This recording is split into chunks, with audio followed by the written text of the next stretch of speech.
अंतर्यामी की कथा एक आई थी। एक सेठ जी सेठानी जी भगवान की भक्ति में इतने लीन हो गए कि कुछ और सूझा ही नहीं, तो संतान ही नहीं हुई। चलो अच्छा हुआ संतान नहीं हुई। हमारे पास जो धन संपत्ति है, बड़ी अच्छी दुकान चलती है, इस धन संपत्ति से हम साधु संतों ब्राह्मणों की सेवा करेंगे, भोजन कराया करेंगे रोज।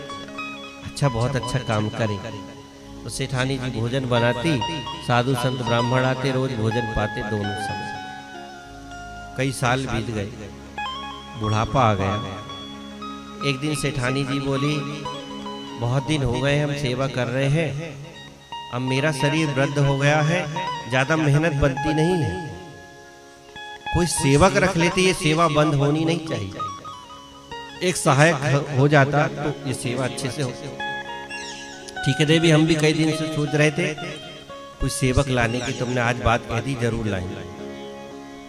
सेठ जी दुकान जा ही रहे थे कि रास्ते में एक 14 वर्ष का बालक। सेठ जी राम राम। हाँ भैया राम राम। सेठ जी कुछ काम मिलेगा क्या? काम की तलाश में घूम रहा हूं। अरे भाई, आज घर से सोच के ही निकले थे कि कोई काम वाला सहायक चाहिए। क्या काम कर लेते होते? सेठ जी जो भी काम दो सब करता हूँ मैं। भैया हमारे यहाँ तो दूसरे प्रकार का काम है। कैसा? भोजन बनाना पड़ता है और परोसना पड़ता है। ये काम तो मैं बहुत अच्छे से करता हूँ, सब पहले बहुत करता था। अरे भाई, तब तो तुम्हें अनुभव भी होगा, तुम्हारी नौकरी पक्की होगी। तनख्वाह क्या लोगे? तनख्वाह का क्या है सेठ जी, पेट भर भोजन मिल जाए मुझे तो उतना ही बहुत है। मैं खाता बहुत हूँ, 3-4 बार मैं खाता हूँ। खाने पीने में रोक टोक मत करना, बस तनख्वाह कुछ नहीं चाहिए।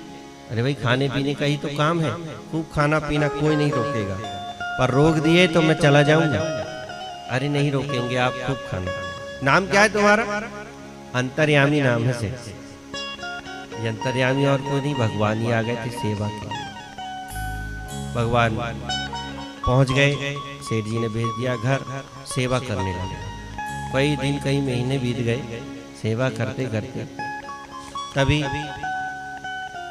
एक दिन जल्दी सेवा हो गई तो सेठानी जी पड़ोस में बैठने के लिए चली गई। पड़ोसन से चर्चा चली, अरे बहन तो बहुत दिन बाद आई है, पहले रोज आ जाती थी, अब बोले काम ज्यादा हो गया है ना, तुमने तो एक सहायक रख लिया है, वो काम कर देता होगा।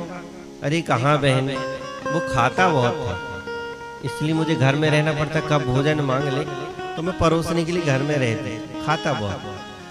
अरे अंतर्यामी ने बात सुनी, सेठानी जी को तकलीफ हो रही है, खाता बहुत, अंतर्ध्यान हो। शाम को सेठ जी घर आए, सेठानी जी से पूछा अंतर्यामी कहाँ है? बोले मैं पड़ोस में बैठने गई थी, वापस आई तो मिला ही नहीं, आ जाएगा, कहीं चला गया। खूब आवाज लगाई, अंतर्यामी मिला नहीं। भोजन तैयार था रात्रि का।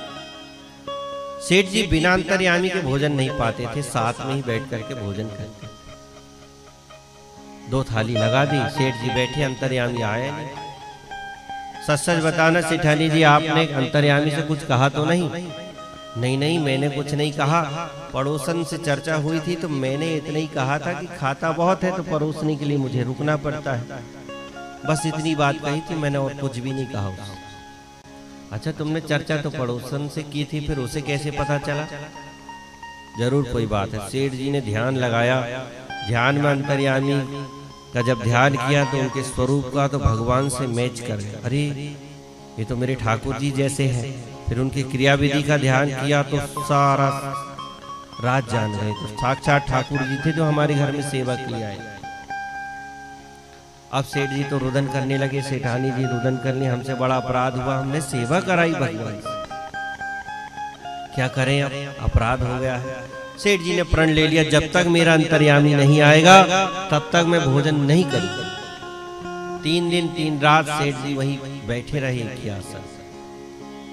भगवान से रहा नहीं गया, सेठ जी तो प्राण त्याग देंगे। तभी अंतर्यामी प्रकट भये, जैसे ही प्रकट भये तो चरण पकड़ लिए सेठ जी। सेठानी जी, सरकार बहुत बड़ी गलती हो गई, आपने इतने महीने तक हमारे घर में सेवा करी, हम पहचान ही नहीं पाए। सेठ जी आप चिंता नहीं करो, मैं बिल्कुल नाराज नहीं हूँ, बिल्कुल क्रोधित नहीं हूँ। आपके घर में बहुत अच्छी सेवा हो रही थी, तो मेरी इच्छा हुई सेवा करने की, तो मैं आ गया सेवा करने। आपसे मैं बहुत प्रसन्न हूँ। तो बहुत सारे ऐसे भक्त हैं जो भगवान की सेवा के अतिरिक्त, साधु संतों की सेवा के अतिरिक्त कुछ चाहते ही नहीं।